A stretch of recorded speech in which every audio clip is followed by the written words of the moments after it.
I'm live. I'm live. Hey, it's me, Vicky Marie. I forgot to put on my introduction. What's going on there? I can hear myself echoing. Right. Now, I'm here now. I'm here now. I forgot to put on my introduction video, so I was waiting for the introduction video and it didn't happen. So the next thing I was live and I didn't realise. Okay, so hi, it's me, Vicky Marie. Good morning, good afternoon, or good evening, wherever you are in this crazy world we're living in. So I'm here in mainland Spain. It's chilly. It's only 11 degrees. I should have my fire on really, or my hat, or don't you? Where is my hat? Where is my hat? Oh, it's over the other side of the room. Yeah, it's a little bit chilly today. Let me know what it's like where you are in the world, and what the weather's like. And in this video, we're going to talk about this man, a horrible man who did horrible things. And I'll tell you what, if this man, he nearly caused so many problems. It's an absolute miracle that nobody died. If anybody doesn't know about this case, this is Paul Doyle, and he is the man who rammed into the people that were celebrating the Liverpool Premier League win this year. Liverpool, this is the UK. Liverpool, most people, wherever you are in the world, you'll know about Liverpool. That's where the Beatles come from. And the Liverpool football team won the Premier League Championship this year for the first time forever, it felt like. So there was massive celebrations in Liverpool, and the streets were cut off, weren't they, so that people could walk freely, celebrate. And this man, for whatever reason, a reason only known to him, probably because he was coked out of his head or drunk, or probably a combination of both, sort of somehow got into the part of the city that had been sealed off, followed behind an ambulance, apparently. Must have been trying to get home, maybe when he originally parked, wherever he went, the roads weren't closed off, and then the celebrations were later and he couldn't get out, he couldn't get home. So instead of doing what most people would do and either hanging around and waiting, or getting on a bus or something, or finding an alternative route home, which may have taken longer. But, this is a one-off thing. It's not, they don't win the Champions League. They don't win the Premiership every day, Liverpool. There's not, the streets aren't sealed off every day. Oh, but not this man. No, he decided he was going through whatever.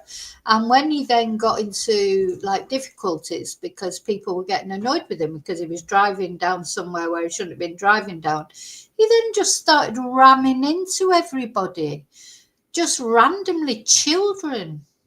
Children, pushchairs. How no one was killed, I have no idea. How did he get away without killing anyone? He could be up on literally on a murder or manslaughter charge. So, of course, when the news came out about this man or about this incident, initially everyone was thinking it was, a terror attack, and, the right wing were having a field day on social media, saying it was an immigrant, and, all the bots were out in force, and all the horrible sort of racists out there that just blame everything on immigrants. And then when it turned out to be, a white middle-aged male, ex-Royal Marine, Mr. Suburbia, pleasant, suddenly funny that the Ferrari died down, which, this is yet another case. And if people can't see it by now, I'm sick of trying to drum it into people. Evil does not take the guise that you think it does, that you think that anyone who's evil or does bad things, they must, have a certain colour skin, or they must come from a certain place, or they must have a certain backstory. It's not true. This is the face of evil right here. This man could be facing charges of killing lots of people. And luckily for him and luckily for the people, so, you know, God was obviously looking after Liverpool that day. Nobody was killed. That really is a miracle. We'll see a little bit of the video in a moment, and you'll see why I'm saying that if you haven't seen it already. For anyone who hasn't seen this, he literally ploughed into people. And as I say, pushed chairs, children, didn't care who it was. He wanted to get home, and he was probably agitated because the crowd were getting agitated with him. But instead of just sitting there in his car ringing 999 or whatever and just waiting till the police or security came along, he decided he was going to just plough his car into everyone. Anyway, then he also, up to now, unbelievably, has pled not guilty.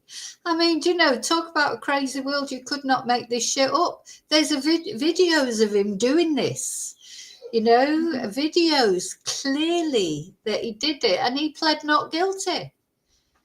Initially, he's only just changed his plea. How could he plead not guilty? You know,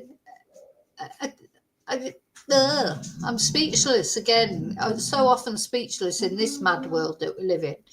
But how could he possibly plead not guilty? Anyway, he did.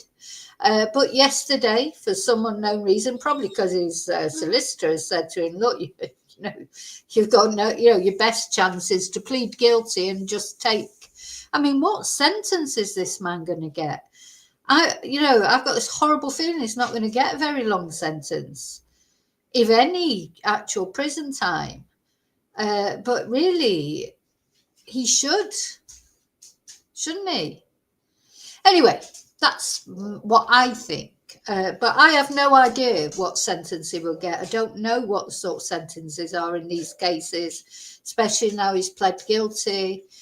Nobody was killed, but that's not by judgment. That, just good luck, not judgment, that nobody was killed. I mean, he didn't care whether he was killing anyone or not. He was probably high as a kite. But even when you're high as a kite, you still know when you're driving into someone, children and pushchairs and things like that, you still know you've got a good chance you might kill somebody.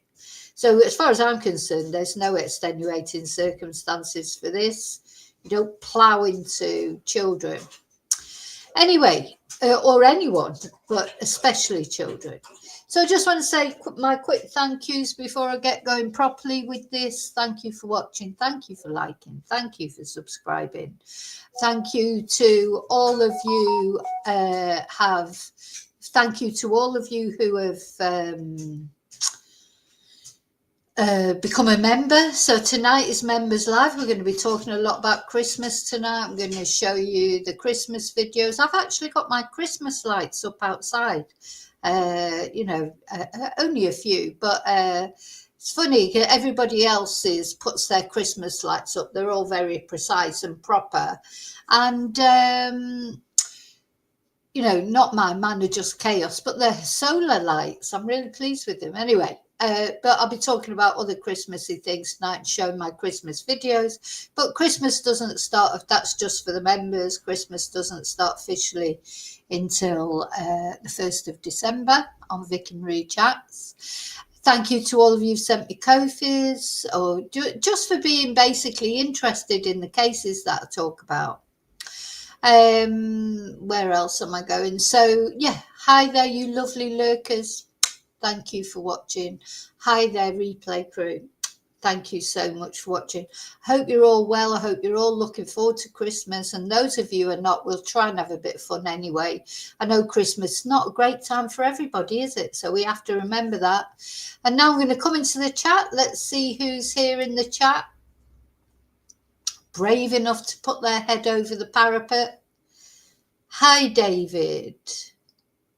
Yeah, I hope he does get a life sentence, David, to be honest, because I know it's probably a moment of madness. And maybe he's not a bad person, but it's still a very selfish thing to do, isn't it? And as I say, if he wasn't who he is, people would be baying for his blood by now. bring back the death sentence, even though he hasn't killed anyone. It's just because he is a middle-aged white man who used to be in the Royal Marines and he's Mr. Suburbia. But you know what? You never know. He could be, we don't, he's got no other previous convictions. It's a very strange thing. I think it's obviously under the influence of something, wasn't he? Because it's not like he's got a history of, as far as we know anyway. We might not find out until after the court case is ended if he's got any history of aggression or domestic violence, etc., because they don't like to reveal those sort of things, do they? Because he's got to get his fair trial, hasn't he? So, which is fair enough. But maybe he hasn't got any previous. Maybe, I don't know, maybe there's just things going on in his life and he just exploded. Maybe just not a Liverpool fan. Who knows? But it's to go from not doing anything, if you like, if he has got no previous convictions. This is a big acceleration, isn't it? Normally people start off with petty things and build up to big things. This is a great big explosion of aggression if there's no other history of aggression, isn't there? But anyway, we'll find out sooner or later, I suppose. So, yeah, hi, David. Hi, Darren. Good morning. You think he'll get 17 years? I hope so. Exactly. It is no. Hi, Admit. I hope you're well. Yeah, he was on his own in the car, Darren. He was on his own in the car. I mean, they say, it's not the thing about this case as well is they had to, because of what happened with the Southport attacker, who killed those poor little girls, and the riots that followed. The police had to come out with this guy's name, etc., pretty quick, because of course all the speculation on social media was that it was a terrorist attack and that it would have been an Islamist radical or someone like that. So it was a very very delicate position, because the police don't like to come out with names and things instantly. I think people have forgotten that. It's not just because they don't want to give people's ethnicity. In this case, they will have wanted to give his ethnicity to try and calm everything down.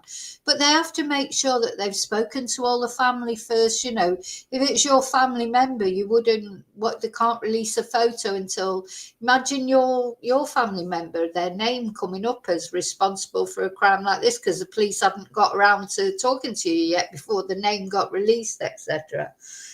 So I think it's a very difficult position. And there was God, I remember it on the social media, the rumours again, it was some immigrant, it was this, it was that. And they were the crowds there at the time were calling for blood, literally. Get in, kill him, before they knew it was some white guy. It's awful, really, to see how everyone's on such a knife edge, with everything. And anyway, and there were false pictures put out. I saw pictures that were supposedly of him driving the car, but they were changed, photoshopped to look like dark-skinned individuals, etc. So it was a horrible thing. Oh, is Admit might be on the Spanish channel. Yeah, Admit, I don't think I should let me show the comment. If I press the show comments, yeah, because on the Spanish channel, the comments don't come up. You don't come up for each other, but hopefully on there you can see all the comments. I don't know if you can or not. So let's have a look at it anyway. 17 years. I think 17 years would be a fair sentence. I mean, the thing is, he didn't kill anyone, I know. But it's only by good luck that he didn't kill anyone, isn't it? It's like he could easily have killed many, many people. Many people.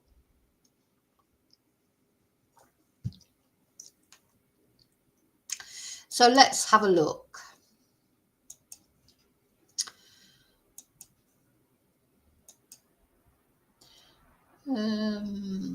Oh, wrong one. I'm sharing the wrong one. So yeah, I think 17 years would be a fair sentence personally for I think sometimes when they sentence people, not just him, but anyone, just sometimes people, I know there is the crime of attempted murder, but sometimes when people are just lucky not to have killed anyone, not because they tried not to kill them, but they in fact did try, they deserve just the same sentence for me, because as far as they're concerned, this person could easily have killed everybody.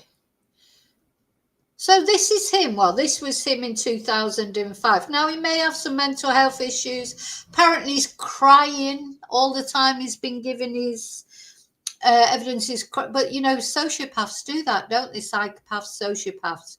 I'm not saying he's a sociopath or a psychopath. I have no idea. But they quite often cry. Just because he was crying doesn't necessarily mean, he's probably crying for himself. Or quite often they are. Maybe he's not crying in genuine remorse. Maybe he's just crying because he knows, he's going to prison for quite a long time, and so he should. So he should. Yeah, that's interesting, David. Yeah, they shouldn't go near his home. It's nothing to do with his wife and kids, of course, no. But, that counts in all cases, doesn't it? No, you shouldn't go to anyone's home, even if he was there, to be honest. You should not take the law into your own hands. I don't believe in that at all. Either you respect the law or you don't.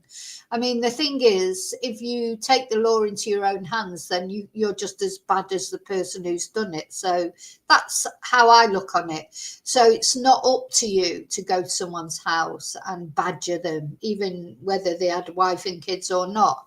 In my opinion, let the law take its course.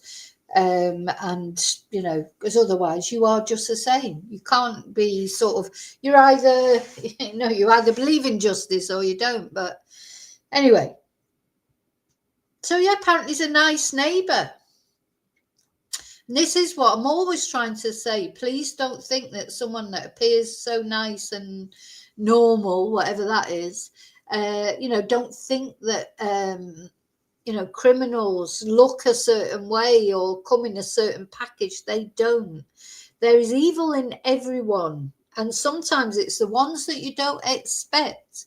Now, he may have had PTSD because he was in the Royal Marines. But then, lots of people that are in the Royal Marines that get PTSD, but they don't go and plough into a load of people. There's something repressed in this man, or he was just totally drugged out of his mind, because how could he think he would get away with it? I mean, what was even going through his mind?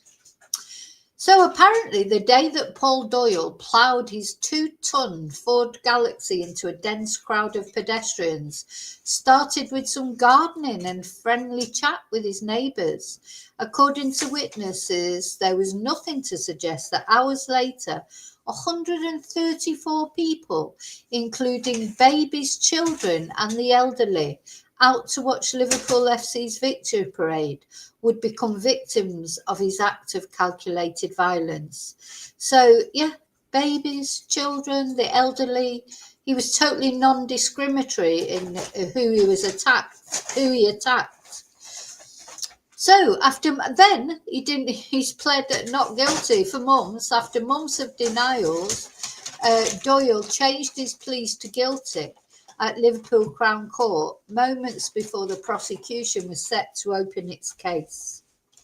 So really, he's wasted. I think they have to take that into account. I know he's changed his plea to guilty, but all that preparation for a trial and everything, it's all cost a bloody fortune. He should have pled not guilty right from the beginning. Sorry, my dog's got, we had some bakery food this morning. Hey, come here. And she's got the bag that you might be. She's trying to get every last little crumb out the bottom of it. Hey, get out of that bag. She's trying to get there's a few little crumbs left, isn't there, in the bag? A few little crumbs, baby. Yes, there is, you beautiful girl. She's a beautiful girl.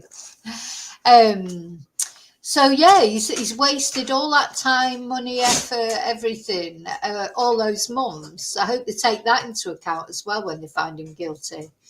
Sorry, when they give the sentence. So yeah, just moments before the prosecution was set to open its case, that's when he pled guilty. So he's a former Royal Marines commando turned cyber security expert, and now facing many years in prison after admitting multiple counts of causing and attempting to cause grievous bodily harm with intent. Oh, it's attempted murder as far as I can see. Anyway, according to people who knew him, he shunned drugs and alcohol and was heavily into running and cycling. I thought he had been taking drugs, but maybe I've imagined that. I thought when he had a drug test, he had been taking drugs. Well, if he hadn't been taking any drugs or anything and he did that, that's even worse, isn't it? So it's got all that anger in him.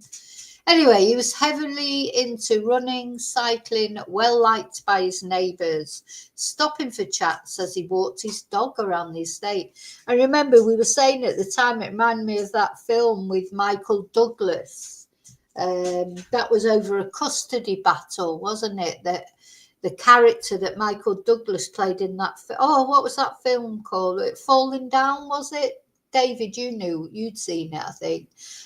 Can you remember the name of that film with Michael Douglas where he just got stuck in traffic one day and he just lost it completely? It reminded me of that a bit. I mean, people do lose it. I mean, you know, we all have our sort of what's the word, limits. You know, we all have our limits. We're probably all capable of snapping just for whatever reason. But you feel with this, there's got to be something more to it. Whether it is mental health issues, says the neighbours are saying he shunned drugs and alcohol, but I don't know why I seem to have it in my head that he had been taking something. But anyway, so that picture that his neighbours paint of him stands in stark contrast to what police and prosecutors were preparing to argue in front of a jury moments before he unexpectedly folded on Wednesday, and that is literally yesterday. So let's just have a look at this video. So this was all over social media at the time, so you can see how many people there are just there. Let's have a look at the video. I'm going to make it bigger. Don't know where, I can't see where I can make it bigger, but never mind. Come on. So, I mean, it's pretty scary. Look, all those people, and he comes along here and just smashes into everyone. Literally just plows into everyone. And personally, this guy, he's lucky to be alive, because those crowds, I've seen the videos from nearer, they were baying for his blood. They were trying to get to him and rip him apart. Look at that guy there. So the police had to keep the crowds away from him.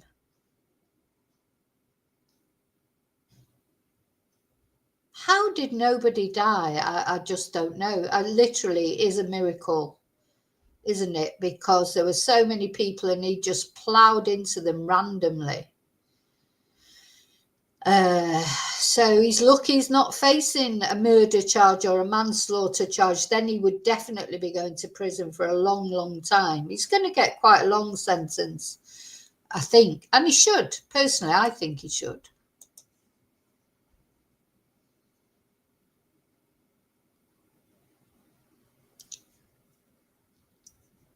Hi, proud liberal. Yeah, that's it, falling down. Why can't I make this? Anyway, I don't see. There it is. There it is. Let's do it again. We're on the full screen.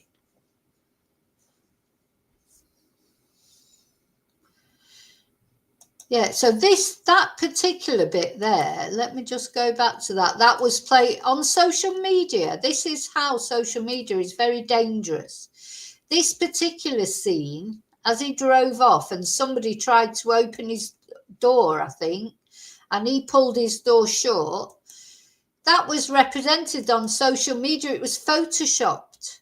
So he looked like an Asian, an Indian or a Muslim colouring, etc. I mean, he does look quite dark. And this was, brandished all over the right-wing, horrible, racist social media platforms, including the usual suspects, Tiny Tommy Robinson, who's in the pocket of the Israelis, Nigel Farage, and the Reform in the pocket of the Russians, all trying to say that they know what's best for Britain. They don't know what's best for Britain. They know what's best for Russia or Israel, maybe. And they stir all these problems up. And they were loving this because they were convinced it would be somebody with a Muslim name. And what a disappointment when it wasn't. But that actual bit as he drove off and the door opened and you could just briefly see him, a lot was made of that it was, he was a Muslim. Let's just watch it again. They pulled his there. Just that little bit. Oh, yeah, look at his haircut. He's definitely Muslim. Oh, look, he's got dark skin. It's terrible. So, of course, he tried to drive off, but he couldn't get anywhere. And then everyone was starting to get angry with him. And he just ploughed into them. Where did he think he was going? See, this is what I don't really understand either is, did he really think that ploughing into these people would mean he'd be able to just go through and go home and nobody would know that he'd done it? I mean, or was he just not thinking? Or, this is what makes me think he must have been on something. Surely nobody would do that. Nobody would do that, would they? Unless, they were definitely unhinged in that moment for one reason or another. Unless he was just scared for his own life. But there were police there.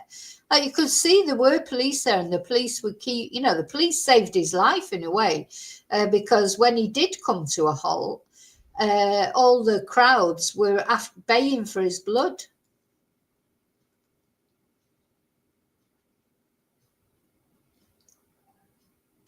So he ruined that day. That was a day of celebration for Liverpool.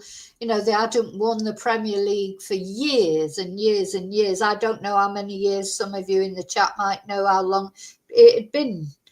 Was it over 20 years? Or maybe I'm exaggerating there. But, like Liverpool used to be so, they were like Manchester United, weren't they? They were like it. Dominated the Premier League for so long and won it so many times, and then they haven't won it for ages. So this was a lovely day of celebration. People were there with their kids, with the family, Liverpool fans loving every minute of it. And he just ruined the whole day by doing that. So he's obviously not a Liverpool fan. I don't know. And then, look, the police had to actually practically save his life because people were trying to get to him and they had smashed the back of his window in, which is not good. They shouldn't have done that. They shouldn't have done any of that. What a situation, But, of course, this is like, what's the word, this video that we're watching, it doesn't show the worst bits. I mean, the video there was a buggy underneath the car. I mean, he literally ploughed into babies in buggies. And as I say, how nobody was killed, I just have no idea. I honestly don't. It is a miracle. I think you could definitely claim that as a miracle, that nobody died, personally. Hi, Peter.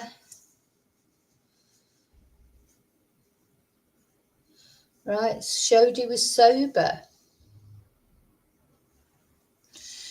Yeah, I think a lot of people thought it was a terrorist attack, didn't they, David? But, we've always got to be aware. I mean, it was a terrorist attack in a way. I mean, anything that causes terror is a terrorist attack, isn't it? But It wasn't based on any ideology, wasn't crashing into those people, unless he's is he an Everton fan or something? I don't know. People have done worse things about football, haven't they? Do you know what I mean?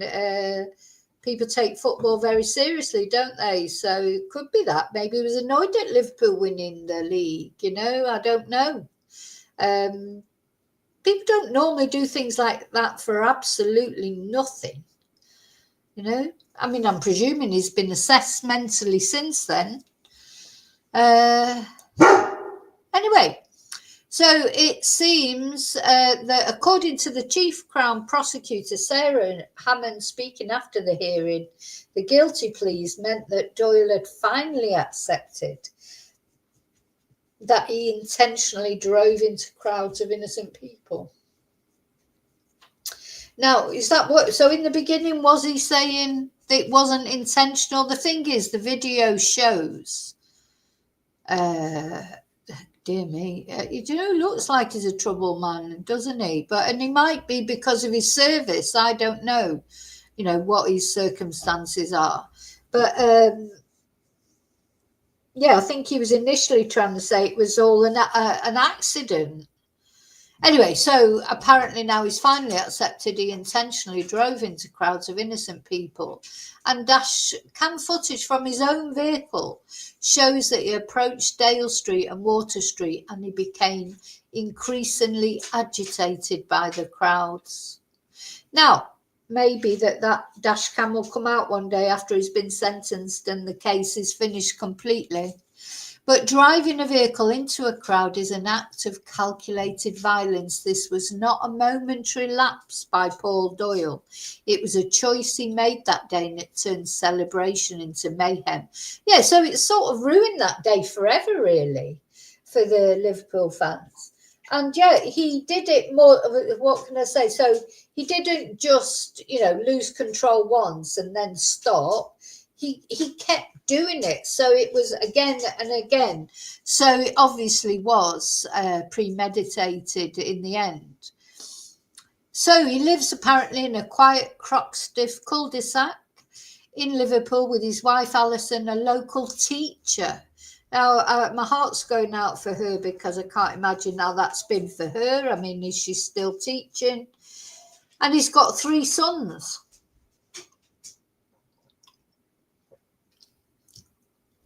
So although, we're thinking of the victims because, even though nobody died, some people did have very serious injuries.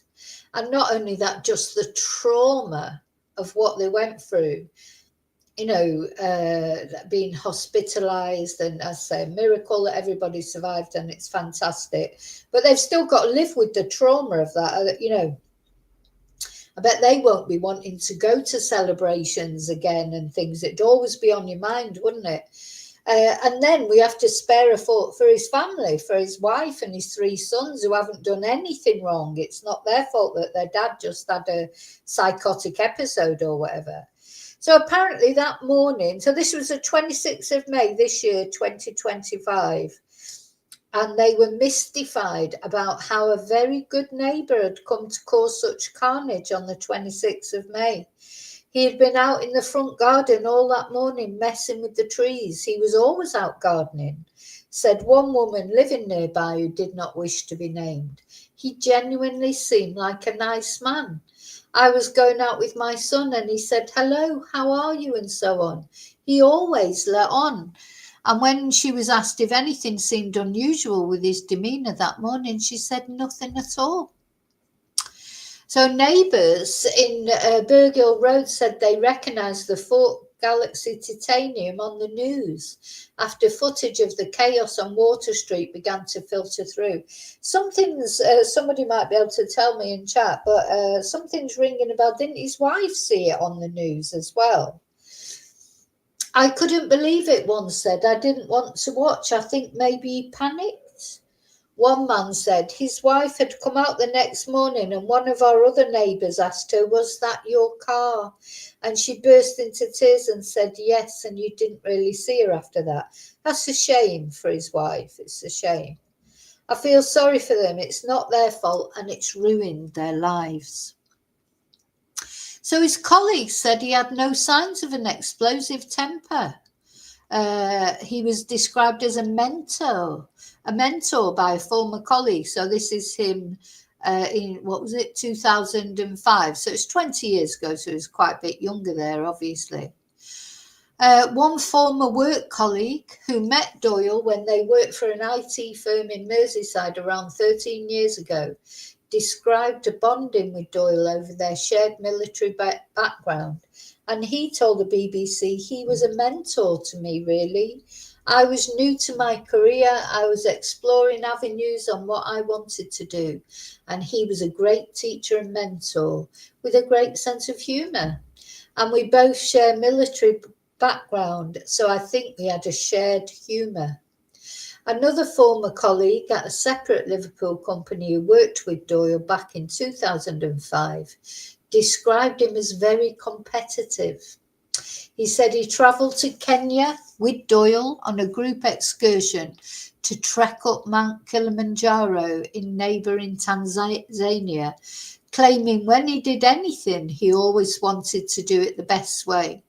When we were up there coming down, I think a couple of French guys started running down and he didn't want them to beat him, so he ran down after them and he barely broke a sweat. I don't know how that's relevant really to this, but yeah.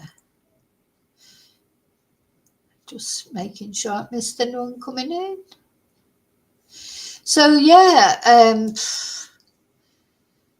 both colleagues said they were never aware of him drinking heavily or using drugs, and they had no sense he had the kind of explosive temper that led to the events in May. This is what I mean. It's a big difference, is it? You know, most people, if they end up committing things like this or, you know, committing any crime, really, it builds up gradually, doesn't it, normally?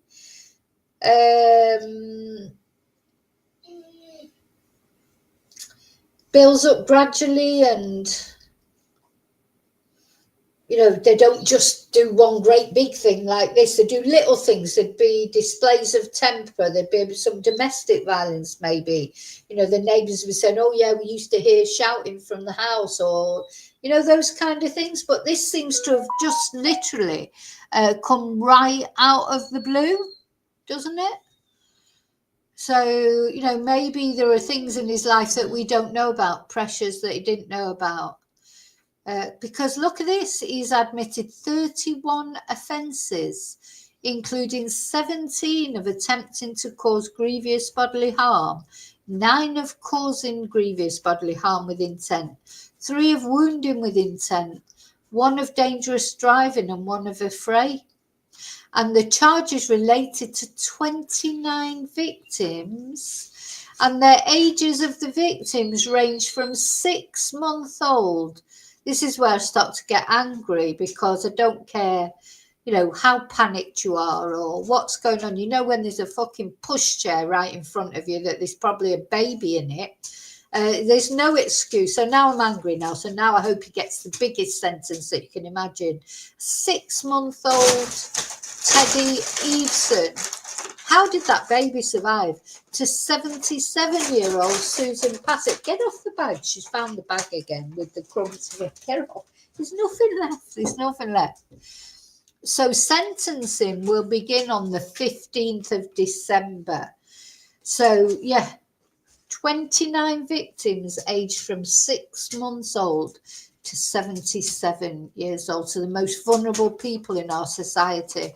People just there celebrating their team winning the Premier League. It could have been us, you know, without if our teams won the Premier League, though my team does quite often win the Premier League because it's Manchester City, but there were years where it didn't. So, you know, that probably would have been what it was like after all those wilderness years at Manchester City, my football team.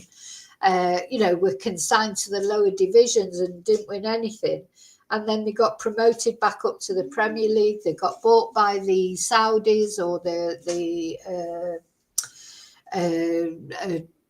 the people that bought, I don't know where they're from. I don't care really. At the end of the day, they bought it. They injected money into the club, and now we're successful. But for many years we weren't, just like Liverpool. So that first time of winning the Premier League after years in the wilderness, how ecstatic everybody would have been, because football, I know it's not important to everyone, but it's important to a lot of people, and especially in places like Liverpool, Manchester, these iconic teams, etc. These are so a lot of people, football is just part of their DNA. I just brought up supporting Manchester City because my older brother that used to take me there to watch the football. I love football. And years we had to put up with Manchester City being in lower divisions, but it didn't mean I didn't support them anymore. I'm not a glory hunter, unlike some teams whose fans, most of them, they just support them because they were successful and then they swap. Then when other teams come successful, you don't do that with teams like Liverpool or Manchester City. These are teams, they're in the fans' DNA. And so that lovely day that it should have been, for these fans, it's like, for anyone who is not that bothered about football, but maybe you're into, I don't know, American football or rugby or anything, and and it's a team. When your team wins a big thing like that. And there were families, right? So these victims ranging from 6 months to 77 years old, and all the ages in between. They're probably pregnant women, maybe even in that crowd. There's just a mixture of all sorts of people. Toddlers, Teddy was the youngest. He's a baby. But there'll have been toddlers. There'll have been older children. There'll have been adolescents. Just vile. What he's done is a vile man. He's a vile man. Sorry, they can say he's a nice neighbour as much as they want, but nobody does that unless they've got some real darkness in their soul. Or maybe he was just taken over by the devil that day. I don't know. So, we've got to wait till the 15th of December before we find out what sentence he's going to get. I hope, I hope you're right. I hope it will be at least 17 years, personally. I think 17 years would be a good sentence because, it's only, as I say, though, by good luck that he didn't kill anybody. It's so, you've got to take that into account. Let's have a look at this video. I don't think we've looked at this one on Sky News. Former Royal Marine who hit more than 100 people with his car at a Liverpool parade has pled guilty to 31 charges against him. More than 1 million fans were gathered in the city centre to celebrate the team's Premier League victory before. So that picture of the bus there with the team on the top, that was earlier, wasn't it? So the team had gone through and it was as everybody was going home. He wouldn't have had long to wait and the roads would have been open again, but he didn't want to wait, did he? Paul Doyle began deliberately driving into the crowds. The victory parade on the 26th of May started at 2:30 in the afternoon. Celebrations were in full swing as fans waited to see Liverpool stars come through the city on an open-top bus. Just after 6 p.m, as the parade ended.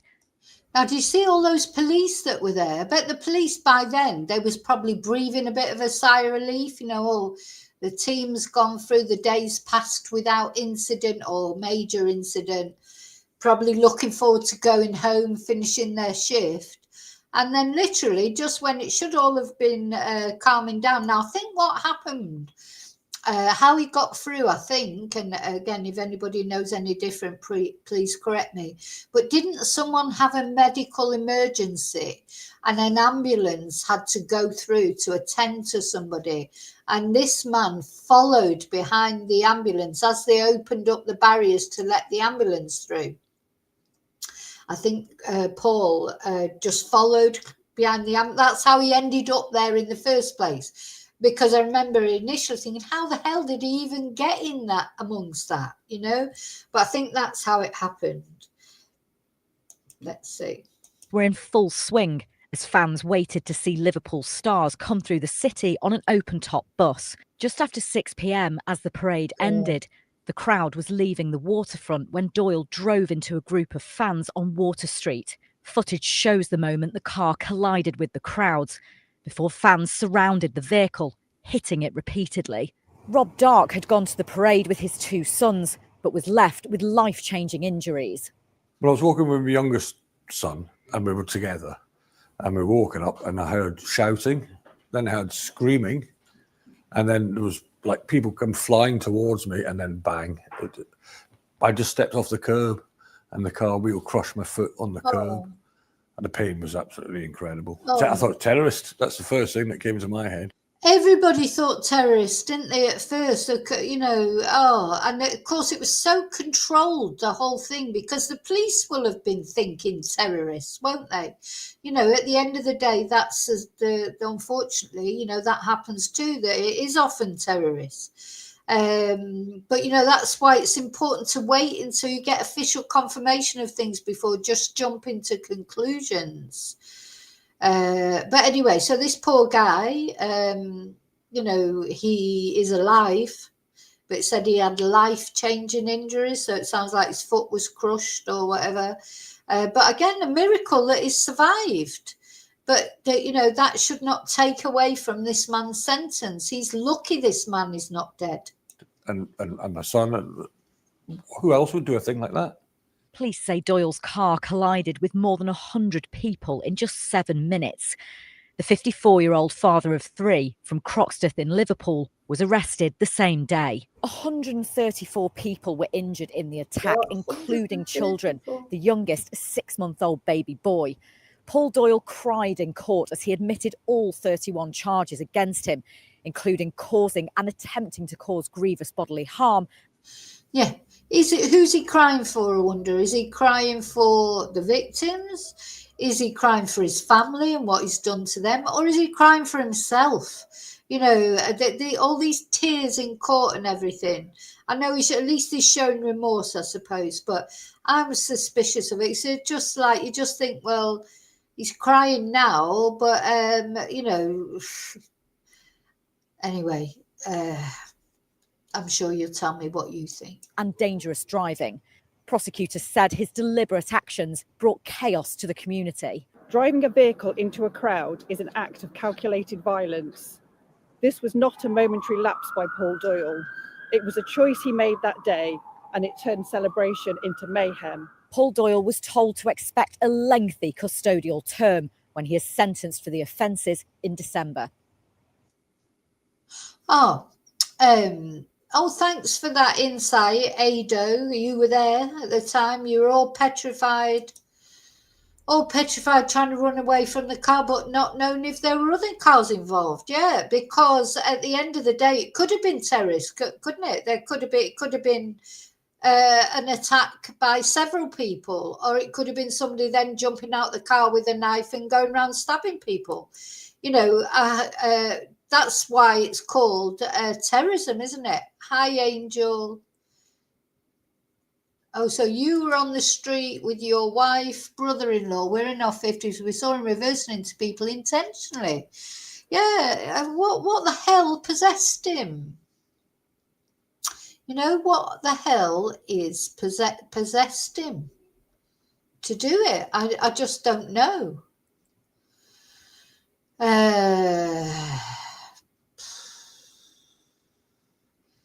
You know, yeah, I know road rage is a big thing, of course, but, you know, this is, I just don't understand.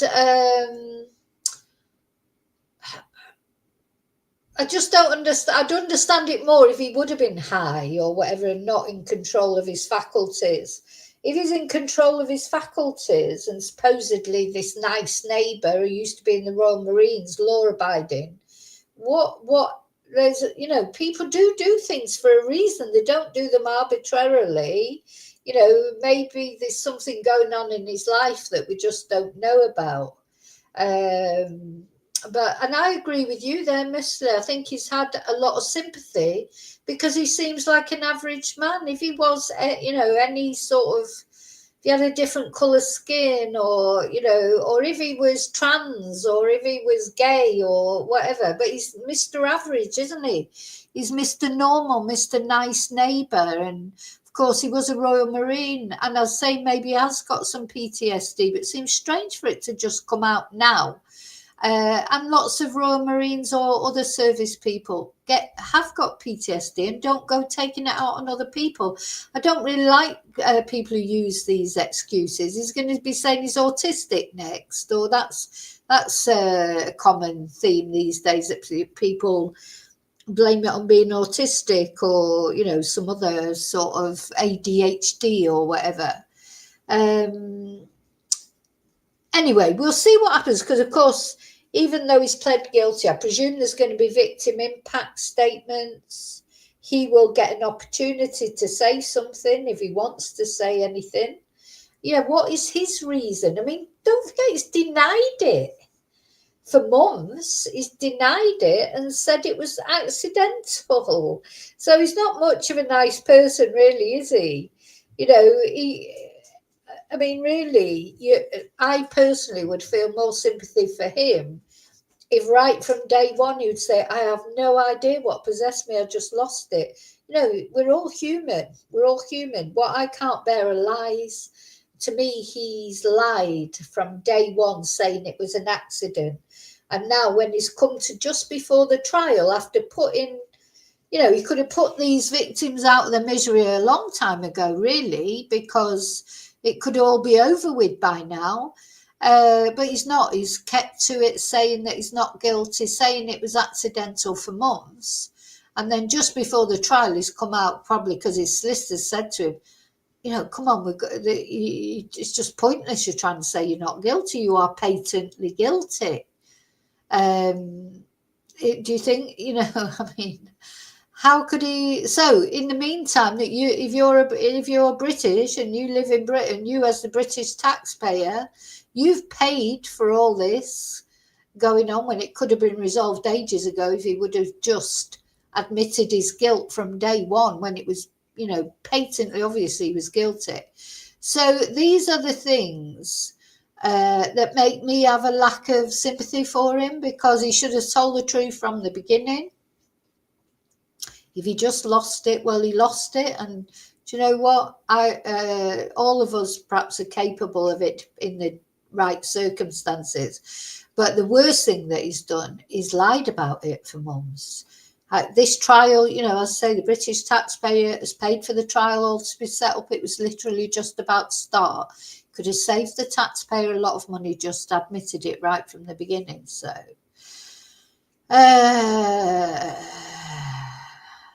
now, I think hadn't he been, I read, and again, you know, just things you read at the time. Oh, by the way, Ado Filter, I'm so glad that you and your family were okay in the end, though. Do you know what? You know, that is traumatic, isn't it? It put you off in the future going to a similar type celebration, wouldn't it? Which is a shame, because this should have been a happy event, and it was a happy event all day till right at the last minute, wasn't it? Because of this man. But I thought hadn't he been to I thought he'd been to a strip joint. I don't know, why do I think that? Hadn't he been to some sort of stripper's place? That's what I remember. Said he'd been dropping a friend off in the Liverpool city centre as a favour. Well, you know, the thing about strip joints, it's a bit like the brothels here in Spain, the nightclubs. You don't ask to go to a nightclub in Spain unless you want a brothel, because in Spain, a brothel is a nightclub. So if you want to go for a dance, you go to a discotheque. But if you want to go to a nightclub, it's different. But people always say, you know, if you ever ask someone, have you ever been in that place? You know, like that. Oh, no, but my friend's been in there. That's what they always say. So, no, but my friend told me. So he was apparently in the town centre dropping off his friend. Yeah, well, I heard that he'd been to some strip joint, or not brothel, but like a strip joint, I think. So, Not that that matters. All that matters is what he did in the end by ploughing into all those people. You know, it's not against the law to go to a strip joint. Maybe he just didn't want to admit it, though, to his wife. But anyway. So, this is what's happening at the moment. He's pled guilty. Let's have a look at some of this other video about him.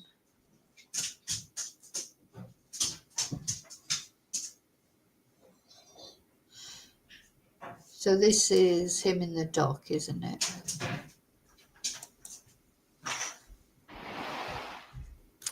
Just got a little bit of breaking news to bring you now, and this is about the incident where we saw someone drive into a crowd of people during the Liverpool Premier League victory parade. And I can bring you the news now. Now, if I would have realised that was Sophie Ridge on this little video, I wouldn't have even put it on. I cannot bear Sophie Ridge. But anyway, let's just watch it. It's only a minute. I can just about tolerate her for a minute. Now, the man called Paul Doyle has pleaded guilty to all the charges. So he changed his plea this morning and actually pled guilty to dangerous driving in a fray. He also admitted 9 counts of causing grievous bodily harm with intent. He was sobbing in the dock, actually, earlier today as he dramatically intent. He was sobbing in the dock. Look, did you see that? That's fabulous, isn't it? I mean, it was a fantastic day. You'll know, the person that's there in the chat, Ado, I expect it was a fabulous day. Grievous bodily harm with intent. He was sobbing in the dock, actually, earlier today as he dramatically changed his pleas to guilty to all of those charges. And this, of course, relates to the time when we saw that car driving into the packed street full of Liverpool fans who were celebrating the club's victory there. So the Liverpool parade trial, of course, ongoing. Paul Doyle pleading guilty to all charges, changing his plea. Yeah, okay, thank you and good night, Sophie. So,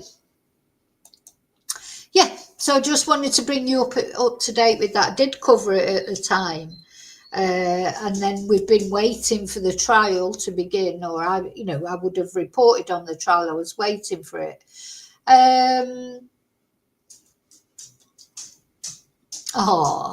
Ado. So Ado says nothing will put him off going back to Liverpool. I've been going to Liverpool since I was 15 years old, and it's the most amazing city in the world. It is a fantastic city, isn't it? I mean, even me as a City fan, because of course there's a big rivalry between Liverpool and Manchester United. I went to a match once actually at Old Trafford between Man United and Liverpool. It was quite scary actually. There was a lot of animosity. This was quite a few years ago when there was a lot more violence, between fans. I don't know what it's like now. I can't remember the last time I went to a football match. But yeah, there was quite a lot of animosity between the fans. And I was sat in, basically the reason I ended up going there was because my brother had a Manchester United season ticket, and him and his wife wanted to sit. This is my other brother, not the one that got me into Manchester City. But they wanted to go in the Stretford end. They wanted to stand. So he let me use his season ticket. And I went with them, but we were separate, And I was sat up in the stands in the season ticket seat. And there were families there. But the animosity, there was a lot of animosity between Manchester United and Liverpool. Anyway, between the fans. So Liverpool were winning, but Manchester United came back and actually ended up winning 3-2 or something like that. So it was a very atmospheric match, but it was a little bit scary. Anyway, years later, I went to Liverpool. And do you know what? I don't know what I was expecting really, because I went to Liverpool when I was a child, which was years ago.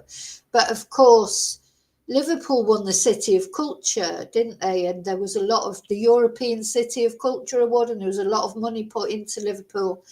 And it was a beautiful place. And the people were so friendly. They were so lovely.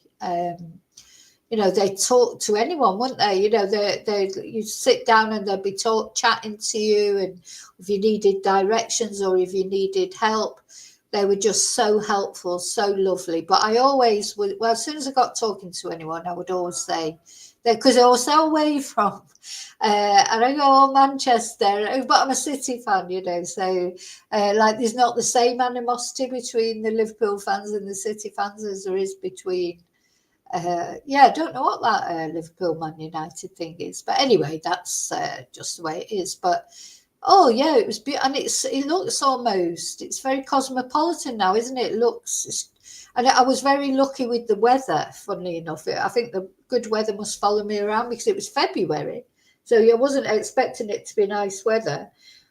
And you know, we went a lot. I was with a friend of mine, and he had exams, he had things to do there. So for quite a bit of time in the daytime, I'd be on my own, just wandering around and having a coffee or whatever. And everyone was just so friendly. You know, a lot of people struck up conversations with me, and we were sitting outside because it was such lovely weather, believe it or not, in February.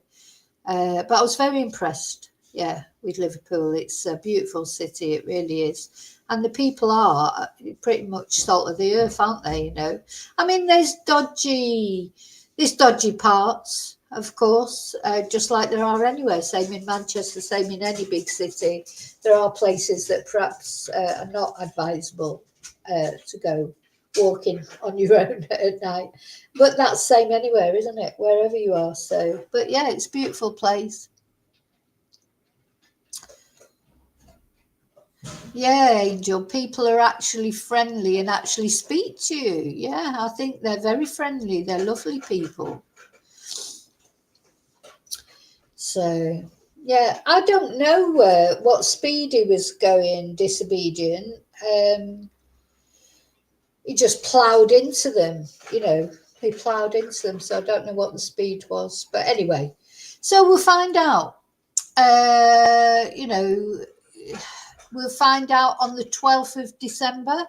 Did they say the 12th or the 15th of December when sentencing starts? But I hope it's at least, 15, 17 years, maybe even more.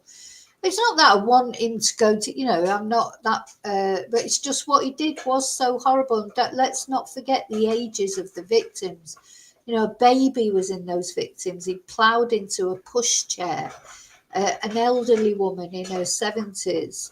You know, that was the range of ages to the victims. So we cannot forget the victims, can we? He's got to be punished, and he's got to be punished properly. And apart from the actual sort of 100 or so people that were injured, everybody there will be traumatized one way or another, you know, to have had that lovely day ruined by this sort of crazy person. You know, there's something, he has to be held accountable for it. Just because he didn't do it in the name of Ali Akbar doesn't mean to say that he should get a light sentence. So, okay, I'm off. So enjoy your day, whatever you're doing. Tonight is Members Live. If you want to join in the Members Live, please become a member, and we'll see you there. I may be back before that, probably not today, because 2 lives in a day is quite a lot, but I will definitely be back for the Members Live tonight. I look forward to seeing you all there. I think we're going to have a Christmas quiz as well.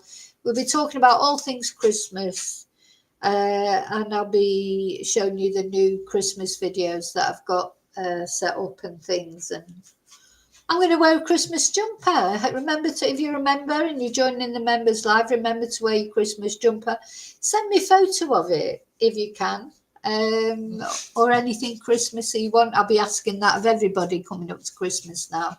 Anything Christmassy, send me a photo and I'll put a special video together as we go along. Here's the dog now. Hello, baby. Hello, baby.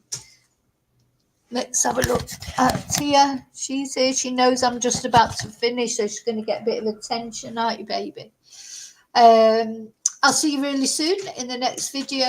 And until then, may your God go with you. And yes, please hit like. Oh, the dog's going crazy now. Wait till as soon as she hears the closing video, the closing song. She knows, don't you? What's this? I'll see you really soon. And until then, may your God go. Oh, yes, I'm finishing. May your God go